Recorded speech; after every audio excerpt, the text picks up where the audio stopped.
Storming for about a week or two. I don't know. I can't keep track. Bering Sea Gold has been making headlines recently, but Emily Rydell's latest dive has taken the excitement to a whole new level. At one point, Emily openly talked about possibly leaving the show, leaving fans wondering about her future. However, everything changed when she reportedly uncovered a massive treasure beneath the sea, valued at an astonishing $90 million. Could this discovery be the turning point Emily needed? Will she still walk away from the show after such a breakthrough? In this video, we dive deep to uncover the answers. This is the dive no one saw coming. Emily Rydell, one of the standout stars of Bering Sea Gold, has always drawn attention. Fans admire her courage, determination, and fearless personality, which naturally makes them curious about everything happening in her life. While she once hinted that she might leave the series for good, few people knew what was really going on behind the scenes. Emily never truly gave up on the ocean. Instead, she quietly prepared herself to take even bigger risks. Her determination soon appeared to pay off when rumors began circulating that she had discovered treasure worth millions.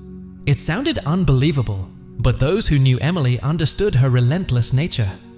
She believed the ocean still held unimaginable riches, treasures others were too afraid to pursue.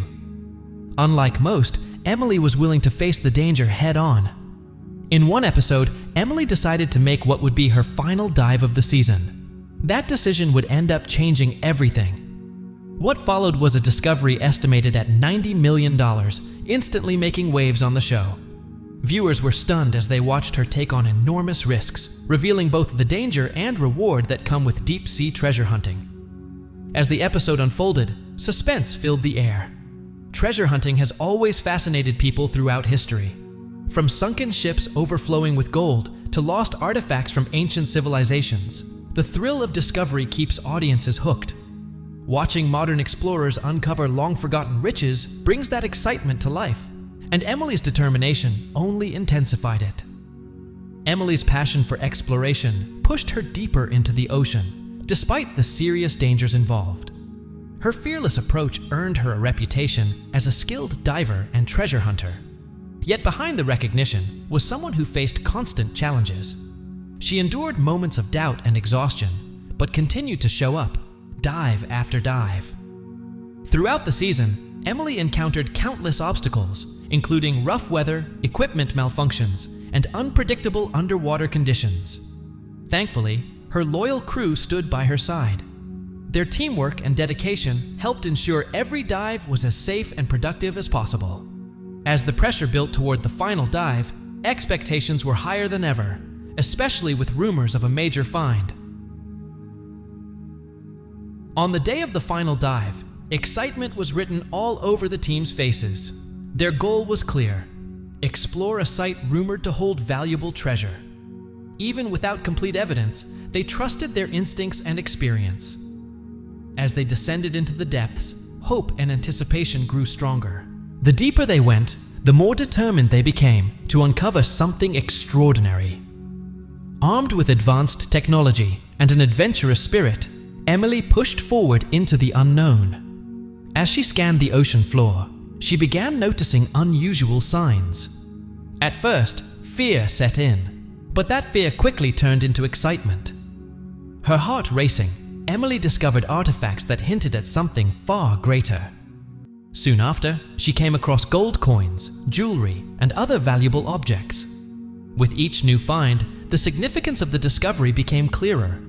Every piece told a story from a long-forgotten past.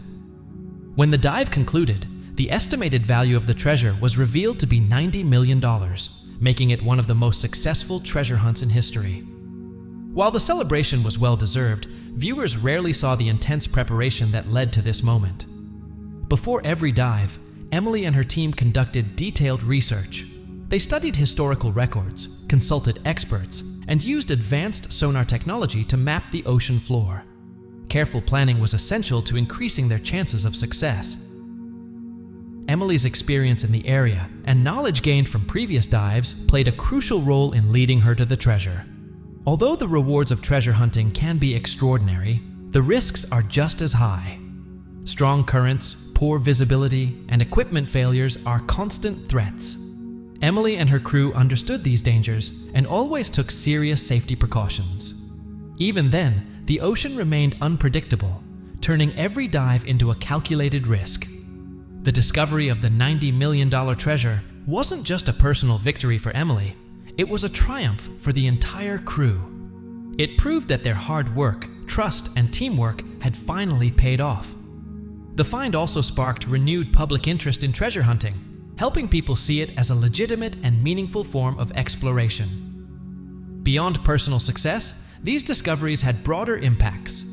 The economic benefits reached local communities, and the recovered artifacts helped bring forgotten histories back to life. Treasure hunters like Emily became celebrated figures, not just for their finds, but for preserving stories of the past. Following the discovery, Emily Rydell's name began trending everywhere. People wanted to know more about the woman behind the dive, the risk-taker who refused to give up and changed everything with one extraordinary decision. Many of Emily Rydell's past interviews have recently resurfaced, and one detail surprises many people. Emily didn't begin her life with the sea. Before becoming a dredge captain, she had an entirely different path in mind. Life took unexpected turns, and personal struggles eventually led her toward the ocean. If you want to learn more about Emily Rydell's journey, keep watching. During the 4th season premiere of Discovery Channel's Bering Sea Gold, Emily Rydell, then a 26-year-old dredge captain, opened up about her life in a way fans hadn't seen before. At the time, her goal was to recover 400 ounces of gold from the Bering Sea floor. She needed the money to pay off debts and continue pursuing her education, specifically her dream of becoming an opera singer. Emily later spoke with Geek Mom, where she shared stories about her work and adventures. Discovery Channel even released an exclusive clip from the season premiere. During the interview, Geek Mom asked Emily about her boat, something everyone knew she deeply cared about, so much so that she had named it herself. Emily explained that gold mining involves many things, and surprisingly, fun is one of them. Her boat, the Eroica, is a 40-foot aluminum pontoon catamaran. She described taking it out in 25-knot winds coming from the southwest, noting how aggressive the waves can be in the Bering Sea. There were moments when she genuinely worried about capsizing and ending up in freezing water, fighting just to survive. Later, Emily was asked about how far offshore she typically ventures. Watching her head out to sea always looks intense, but few truly understand what those conditions feel like. Given Emily's willingness to take risks, the question fit her perfectly. She explained that she usually stays relatively close to shore, no more than 7 miles from the harbor and about a mile offshore. She also pointed out that gold mining is very different from Alaskan crab fishing, like what viewers see on Deadliest Catch. Crab fishermen can handle massive waves and remain at sea for extended periods.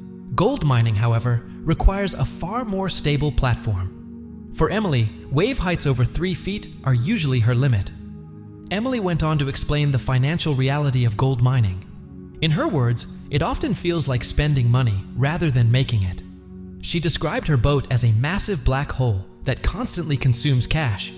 There are both summer and winter mining operations, and each comes with its own enormous expenses. Hearing her talk about the financial strain surprised many viewers, who often focus only on the danger of the job and not the cost.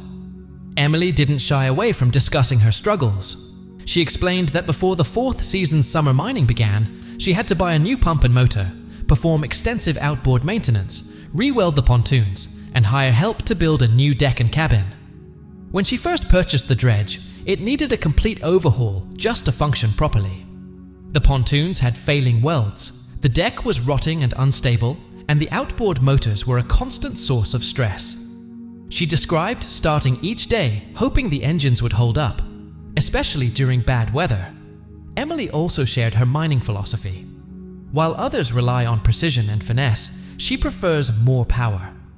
Her method involves lowering a 40-foot dredging hose to the ocean floor, sucking up rocks, dirt, and minerals to reach denser gold deposits. The advantage of her approach, she explained, is the ability to process large amounts of material at once. More material means more chances to find gold, and ideally, greater profit. While it doesn't always work perfectly, she admitted it has brought her some success. Emily explained the technical process as well. A powerful water pump pushes material into a sluice box, where suction pulls everything through. Because gold is heavier than water, it settles at the top of the sluice box, while sand and lighter material wash away. What remains includes iron sands, garnet, and gold. When operating in a rich area, gold can be seen collecting within the first few feet of the box. Considering that hundreds of gallons of water flow through the system every minute, it's remarkable that the gold stays in place. This type of gold, known as placer gold, is the result of glacial movement and stream runoff over thousands of years. It naturally settles along the floor of the Bering Sea. Emily explained that they work in relatively shallow bays, up to 1.5 miles offshore, allowing their equipment to reach gold deposits that would be impossible to access in most other parts of the world. The constantly shifting beaches of Nome and the shallow waters make these deposits accessible. During the interview, Emily also addressed concerns about the environmental impact of gold mining. She explained that based on her experience using 6-inch, 8-inch, and now 10-inch dredges, the environmental impact is minimal. While the process does create a cloud of disturbed sand and sediment, known as a turbidity plume, it is limited in size, roughly 20 feet long and 4 feet wide. Some critics worry that this turbidity could confuse fish, but Emily noted that fish are actually attracted to it and often gather in the cloud. As for the ocean floor, she explained that a single storm causes far more disruption than their mining ever could. She made it clear that she deeply respects the environment and supports the work of the EPA. As the interview progressed, curiosity about Emily's personal life grew. Geek Mom eventually asked what led her to gold mining and when she first caught the gold bug. Many viewers were surprised by her answer. Despite her reputation as a fearless sea miner, Emily's original passion had nothing to do with the ocean. She explained that she first went to Nome 4 years earlier. She holds a degree in music and once dreamed of becoming an opera singer. Raised in Alaska, Emily frequently returned there to fund her musical pursuits. Gold mining helped pay for her education and supported her opera ambitions. After graduating college, she found herself broke and accepted an opportunity to work with a friend who was mining for gold. At the time, it wasn't the gold itself that attracted her. It was the promise of making a lot of money quickly. She laughed at how her friend described it as a risk-free adventure, noting how ironic that sounds now, 4 years later. Emily once shared that she arrived in Nome with just $300 to her name. She lived in a small beach shack about 5 miles outside town, sleeping in a bag and barely getting by. Around that time, the Discovery Channel decided to create a show in the area. When they discovered Emily and her group, a quirky, determined bunch, they immediately knew they had found something special and didn't want to miss the opportunity. Emily described it as accidentally stepping into a chaotic situation and continuing to move forward ever since, even if she didn't always know the steps. It's a powerful story of a young woman whose life was completely transformed simply by trying to survive.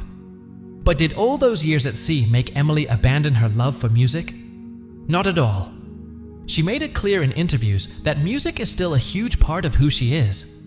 While she jokingly admitted she struggles with complex science topics, like trying to understand astrophysics or reading a brief history of time, she could talk endlessly about classical music. She proudly embraces her geeky side and has a deep love for composers like Beethoven. Emily also shared her love for fantasy books, which she read often as a child but drifted away from during college. Her life, she admitted, has always been a little unconventional. Wanting to become a classical singer while using gold mining to pay for it might sound strange to others, but to her, it fits perfectly. And she doesn't expect her future to be any less unusual. Being on television, however, came with its downsides. Not everyone respected her work, and she often became the target of jokes and criticism. She mentioned that people frequently call her a gold digger, a term many find amusing. She also pointed out how gold mining is full of double meanings. Once, during an interview, she innocently spent 20 minutes explaining the difference between 6-inch and larger dredges, only to realize later that people were laughing at the unintended innuendos. Emily was also asked what it was like being the only woman out at sea surrounded by men. She explained that she fits in easily with the crew, even joking that her voice drops an octave when she's working. For her, it's about doing the job well without overemphasizing gender. She considers herself a professional who happens to be a woman and believes she should be judged solely on her ability to produce gold. She openly admitted that during her first couple of years, she wasn't welcomed by the crew. Gold mining was heavily male-dominated, and some men felt uncomfortable with a woman, especially one in a leadership role.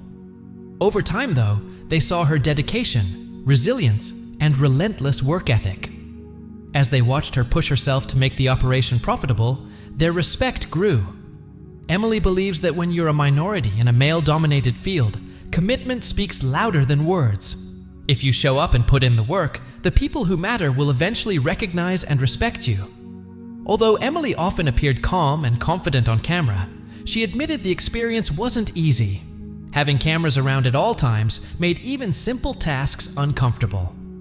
She joked about how difficult it was just to find privacy, saying she sometimes had to talk to several people just to go to the bathroom. Despite the constant presence of cameras and crew, Emily credited the production team for trying to stay in the background and capture real moments without interfering. She noted that the reality of life in Nome is so strange and dramatic that it couldn't be scripted even if someone tried. Emily described Nome as a fascinating and unique place with deep historical roots. Founded by gold miners and shaped by two major gold rushes, the town has a rich and vibrant past. It's also home to a large native population and is inaccessible by road. You can only get there by plane or boat. This isolation makes Nome feel like a frozen, remote corner of the world that just happens to sit on enormous treasure. Living there, however, is far from easy. It's expensive, harsh, and difficult to maintain infrastructure. Many buildings are poorly constructed simply because better options cost too much. According to Emily, Nome is a place you have to experience firsthand to truly understand how intense and unusual it is. She also spoke about the emotional challenge of being constantly filmed. With multiple mounted cameras and producers on board documenting everything, from fear and anger to triumph and frustration, there's little privacy. Over time, she became desensitized to it, realizing that anything she said or did could end up on international television. Eventually, she reached a point where she felt exposed enough that nothing could shock her anymore. The cameras had captured her happiest moments, her worst fears, near-drowning experiences, heartbreaks, and breakdowns. She felt there was nothing left to hide. Emily also opened up about the pressure she faced running the dredge largely on her own. She was responsible for managing the crew, keeping morale high, and making sure the operation succeeded. This was her fourth year in Nome, and she knew she had to make it work. At the same time, she struggled internally with fear, self-doubt, and the steep learning curve of being both a diver and a boat captain. Every day brought new lessons about leadership, teamwork, and survival. Being a 26-year-old single woman in such a remote and isolating place added to the emotional weight. Nome can be incredibly lonely, especially for someone in charge.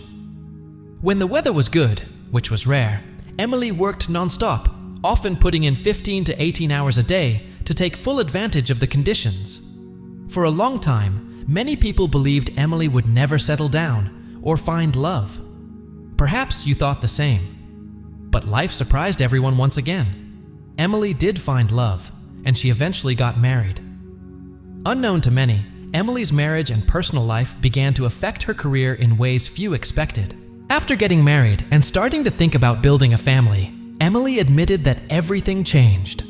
She explained that once you have a family, you can no longer dedicate yourself 100% to your work.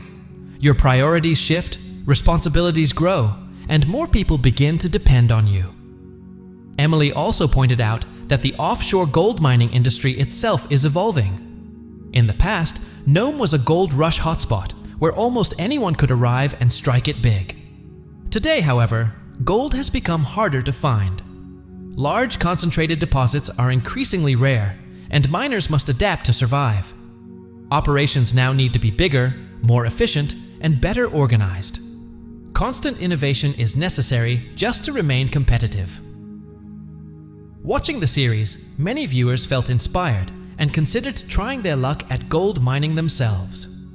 Emily's success made it seem possible that anyone with courage and determination could make a fortune. But Emily was quick to clarify the reality behind the scenes. She emphasized the serious dangers involved, from hypothermia and frostbite to the possibility of walking away with nothing after months of work.